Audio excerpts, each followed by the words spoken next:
Welcome students. बेटा आज हम कक्षा 7 चैप्टर 8 के बारे में अध्ययन करेंगे। ये हमारे रीडर का चैप्टर है और चैप्टर का नाम है स्कूल मुझे अच्छा लगा। ठीक है, इसकी राइटर है तेत्सुको कुरियानी, जो कि एक जापानी राइटर है। ठीक है,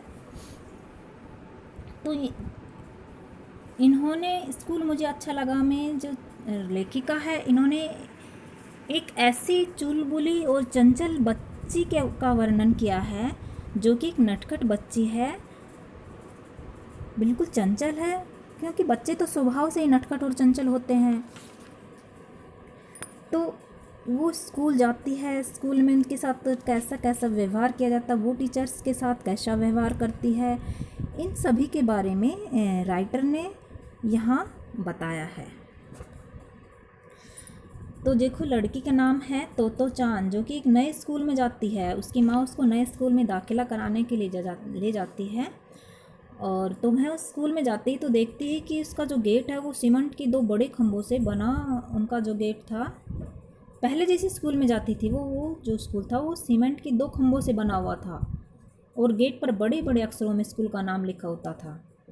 पर इस स्कूल का गेट तो 2 तनों का था, यानी कि पेड़ों का ही गेट था। यहाँ खुले स्कूल की उपमा दी गई है कि यहाँ की प्रकृति के सानिध्य में स्कूल है, जो कि खुले में स्कूल है, खुले में शिक्षा बच्चों को दी जा रही है। स्कूल का जो वातावरण बिल्कुल प्राकृतिक नेचुरल है, उसके बारे में भी यहाँ वर्णन किया गया है। तो स्कूल को देखकर जो बच्ची है वो बड़ी ही चंचल और चहल पहल करती हुई बड़ी ही एक्साइटेड होती, उत्तेजित होती है और बड़ी इंटरेस्टेड वे में स्कूल को देखती है, फुदकती है, किलकारियाँ मारती हुई वहाँ से घूमती फिरती है, यानी कि बहुत खुश होती है पेड़ों को देखकर। फिर स्कूल में जाके वहाँ देखती है तो जैसे टहनियों पर भी स्कूल का नाम टका हुआ होता है। अपनी माँ से उसके बारे में अलग अलग नई नई बातें पूछती है। इसका मतलब यहाँ पता चलता है यहाँ की जो बच्चे होते हैं वो स्वाभाविक ऐसे होते हैं, उनमें सवाल जवाब मतलब होते हैं, सवाल पूछने की हैबिट होती है। हर नई चीज़ को देखकर उनके बारे में उनको जानने की इच्छा होती है। तो वही स्वभाव जो बच्चों का नेचुरल है, स्वभाव है बच्चों का, उसके बारे में यहाँ दिखाया गया है। वह जैसे तोतो चान होती है, वो ऐसा स्कूल में जाके ऐसा फील करती है जैसे वो कोई सपना देख रही है ना। जो झाड़ियाँ हैं, पेड़ वृक्ष पौधे हैं, स्कूल का जो वातावरण था नए स्कूल का वो एक रेलगाड़ी की तरह था। और जो हम मैदान में एक रेलगाड़ी के डिब्बे से रखे हुए थे, वहीं स्कूल के कमरे थे, 6 कमरे बेकार डिब्बे जो यूज़ में लाए गए थे नए स्कूल में। तो उनको देखकर भी बड़ी ही उत्तेजित हो रही थी।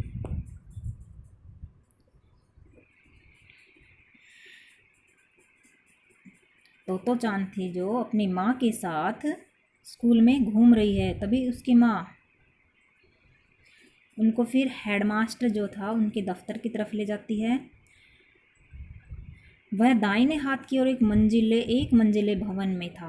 वहां पहुंचने के लिए 7 अर्धगोलाकार पत्थर की सीढ़ियां चढ़नी होती थी। तो चांद माँ से अपना हाथ छुड़ाकर सीढ़ियां चढ़ने लगी। अचानक वह रुकी और मुड़ी, इतनी अचानक कि माँ उससे टकराते टकराते बची। यहाँ पर फिर बच्चे की चुलबुली नटखट हरकत का वर्णन किया गया है।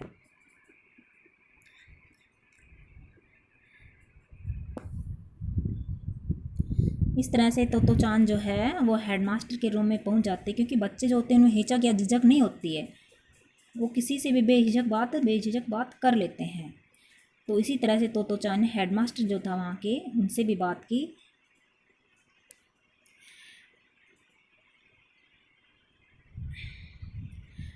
तो चांद अपनी माँ के साथ हेडमास्टर के दफ्तर में चली जाती है। तो वहाँ पर हेडमास्टर जी से बातें करने लग जाती है।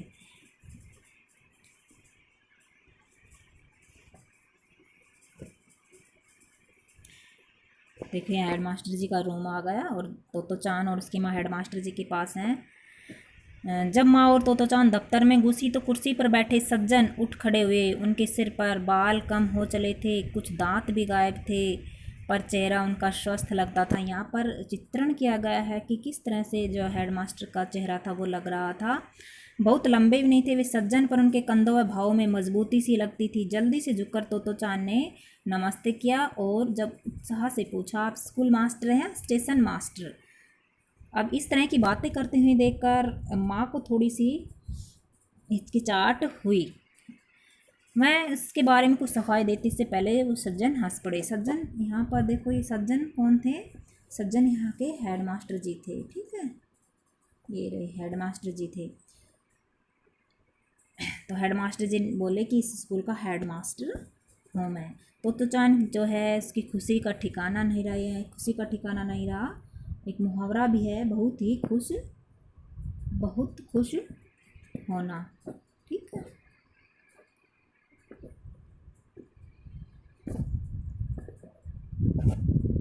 खुशी का ठिकाना न रहना एक मुहावरा है, बहुत खुश होना।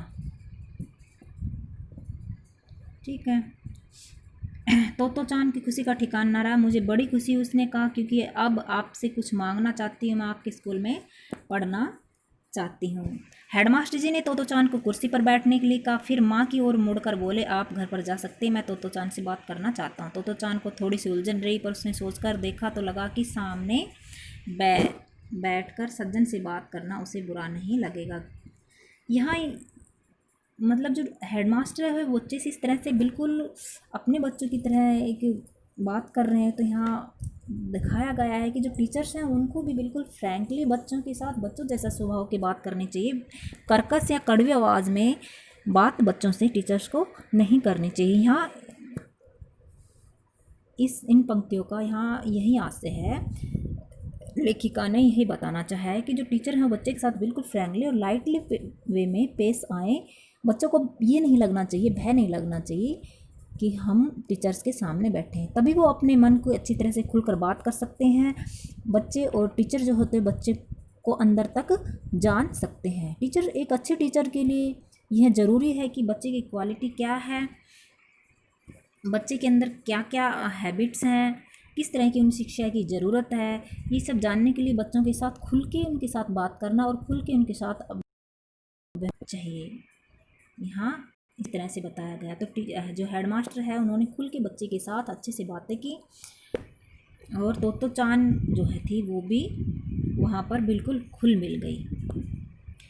देखो यहाँ हेडमास्टर जी तोतो चान को घुमाने के लिए ले जाते हैं, स्कूल के ग्राउंड में घुमाते हैं, दोपहर का भोजन भी दिलाते हैं, पूरी तरह से वहाँ पर अच्छी तरह से उनके साथ व्यवहार करते हैं।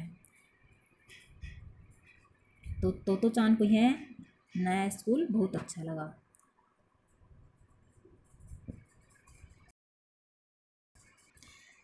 बिल्कुल तोतो चान देखो जो है वो स्कूल में जाने के लिए नए जूते पहने और सामने का दरवाज़ा खोला, तभी वह मुड़कर शिष्टता से झुककर अपनी माँ से बोलती है, अच्छा माँ, गुड बाय। यानी कि तोतो चान का जो एडमिशन है स्कूल में हो जाता है और दूसरे दिन अपनी माँ से गुड बाय करके स्कूल के लिए वो निकलती है। तब उसकी माँ सोचती है कि देखो उनकी जो चुलबुली बिटिया थी जो आज इतनी खुशी से स्कूल जा रही है, हाल ही में वो स्कूल से निकाली जा चुकी थी, यानी कि जो उससे पहले वाले स्कूल का वो था उससे वो निकाली जा चुकी थी, और किस लिए कि अपने चुलबुली व्यवहार के कारण ही।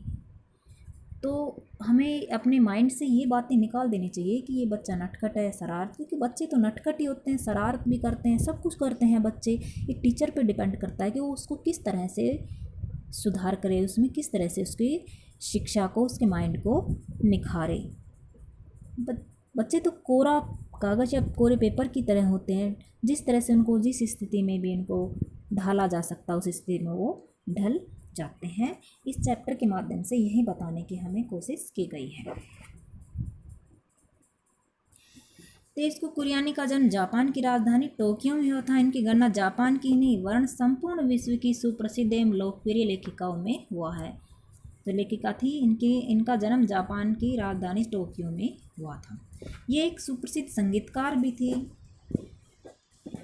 इन्होंने टोक्यो से स्नातक की शिक्षा प्राप्त की। तोतो चान इनकी एक विश्व प्रसिद्ध कृति है। अब तक दुनिया की अनेक भाषाओं में इसका अनुवाद हो चुका है। इनकी एक यह कृति इन्हें महान साहित्यकारों की पंक्ति में खड़ा कर देती है।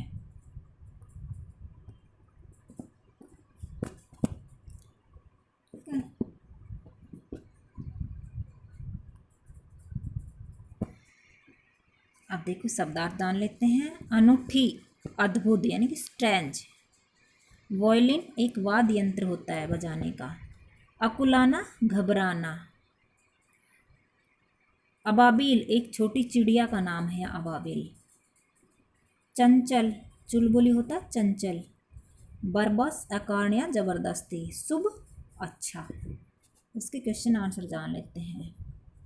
तो चांद के पुराने स्कूल का गेट किस चीज़ का बना था, यानी कि जिस स्कूल में पढ़ती थी उस स्कूल का गेट कैसा था, सीमेंट का बना हुआ था। और नए स्कूल का गेट कैसा था, पेड़ों का था। नए स्कूल कहाँ चलता था, रेल के डिब्बों में। पाठ के आधार पर बताइए कि सोसाकू कोबायाशी कौन था। सोसाकू कोबायाशी उनका हेडमास्टर था। दोपहर का खाना बच्चे कहाँ खाते थे, दोपहर का खाना बच्चे सभागार में खाते थे। उपयुक्त शब्द भरकर रिक्त स्थानों की पूर्ति कीजिए। देखो ये जो कुछ पंक्तियाँ दी गई चैप्टर से उठाई गई है, तो चैप्टर को जब अच्छे से रीड करोगे तो ये सारी पंक्तियों के आंसर हमें मिल जाते हैं। नए स्कूल के गेट को 2 खंभों में असल में क्या थे, 2 तने थे। स्कूल के कमरों की जगह रेल के बेकार डिब्बे काम में लाए गए थे। तोतो चान के डैडी के पास डेरो वायलिन थी। तोतो चान के कपड़े इसलिए फटते थे क्योंकि वह दूसरे के बगीचों में झाड़ियों के बीच में घुसती थी। नए स्कूल के हेडमास्टर मिस्टर कोबायाशी थे। अंडरस्टैंडिंग ग्रामर देखो, व्याकरण बोध। जो पैदल यात्रा करे उसे पदयात्री कहते हैं। तो इसी तरह से कुछ यहाँ शब्द दिए गए हैं, ठीक है, उनके लिए हमें एक शब्द लिखने हैं। जिस पर विश्वास किया जा सके, विश्वसनीय। जो हिल डुल ना सके, स्थिर या जड़। जो तैरने में निपुण हो उसको तैराक बोलते हैं। पढ़ने वाली छात्रा होती है, पढ़ाने वाला अध्यापक होता है।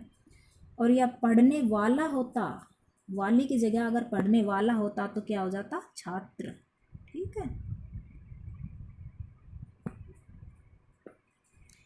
व्यक्ति का भाल अब्दुल कलाम को सफलता के लिए रामनाथपुरम में।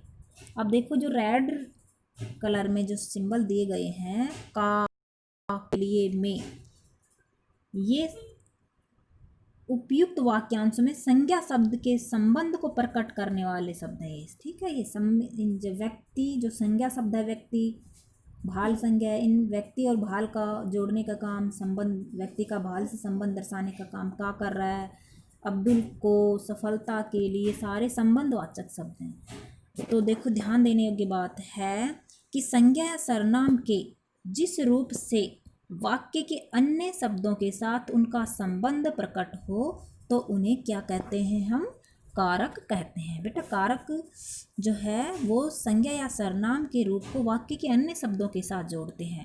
संज्ञा कारक संज्ञा सर्वनाम का क्रिया के साथ संबंध जोड़ते हैं। क्रिया क्या होती है, कोई भी काम करने वाली क्रिया, वर्ब जो होती है।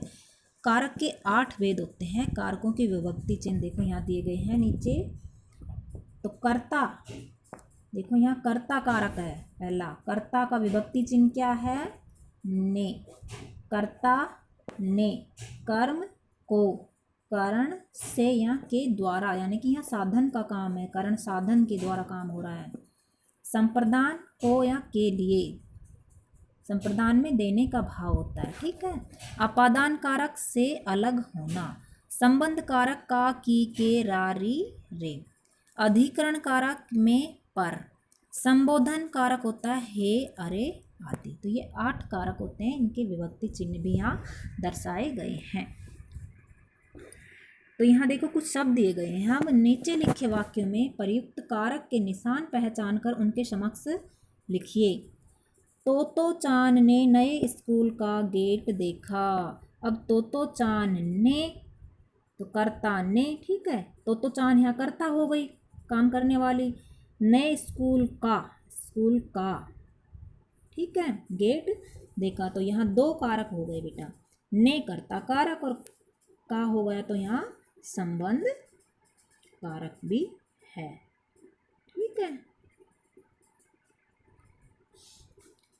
गेट के 2 खंबे असल में पेड़ ही थे। तो यहाँ गेट के का के है तो संबंध कारक हो गया।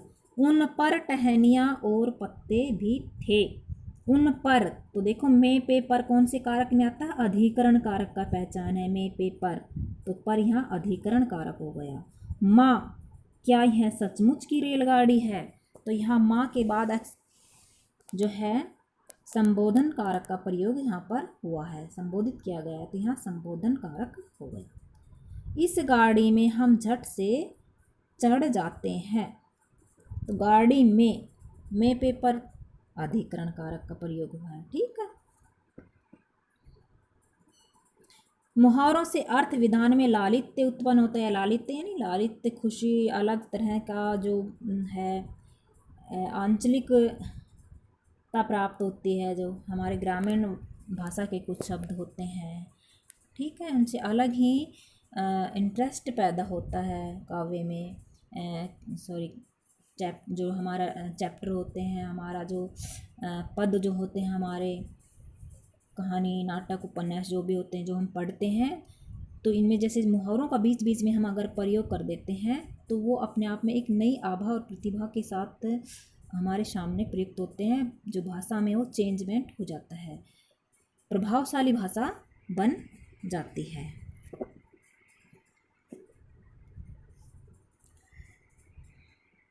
ठीक है। तो ये कुछ मुहावरे दिए गए हैं, हमें इनके अर्थ जानने हैं। जैसे सिर पर हाथ रखना, इसका अर्थ होता है आशीर्वाद देना। मास्टर जी ने प्यार से तोतोचान के सर पर हाथ रख दिया।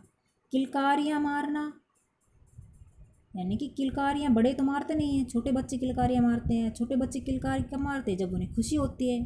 तो बच्चों के द्वारा प्रसन्नता प्रदर्शित करना। मोर को देखकर मुन्ना किलकारी मारने लगा। अब देखो, सिर हिलाना, हाँ या ना में जवाब देना। सिर हिलाना देखो बेटा, या तो कई जो होते हैं सिर हाँ में जवाब देते हैं, कुछ ना में भी सिर हिलाते हैं, तो दोनों ही हो सकते हैं। जब मैंने राम से कार की चाबी मांगी तो उसने सिर हिला दिया। धीरज धरना, संयम से काम लेना। कठिन परिस्थितियों में भी सीता माता ने धीरज से काम लिया।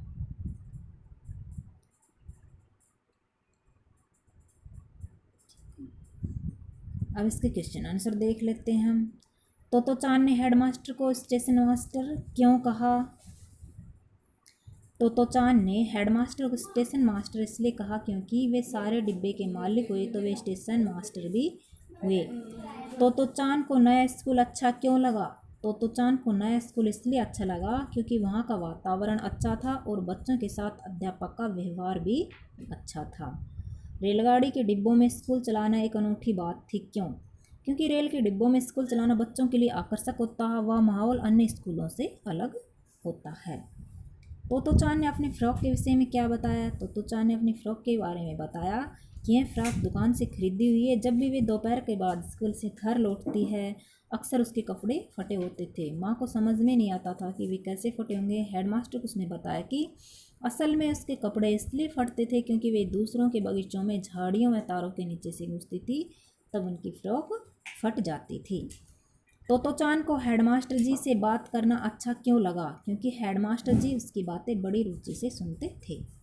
कुछ समुद्र से और कुछ पहाड़ से क्या अभिप्राय है? इस वाक्य का अभिप्राय है अलग अलग स्थानों का अलग अलग खान पान। माँ ने तोतोचान के लिए क्या प्रार्थना की? माँ ने तोतोचान के लिए प्रार्थना की कि इस बार सब कुछ शुभ हो, क्योंकि पिछले स्कूल से तोतोचान निकाली जा चुकी थी। तोतोचान को स्कूल जाते देख माँ की आंखें क्यों भर आई? क्योंकि उसकी चुलबुली बिटिया, जो कि हाल ही में एक स्कूल से निकाली जा चुकी थी और वह आज इतनी खुशी से स्कूल जा रही थी। तोतोचान स्कूल जाने के लिए इतनी उत्सुक क्यों थी? तोतोचान इसलिए खुश थी कि उसे उस स्कूल का वातावरण बहुत अच्छा लगा था। वहाँ पर सभी अध्यापक जो थे उन्होंने उसके साथ अच्छा व्यवहार किया था। वेलकम। ओके बेटा, आई होप आप अच्छे से समझ गए होंगे इस चैप्टर को और अच्छे से लर्न कर पाओगे। Okay, bye.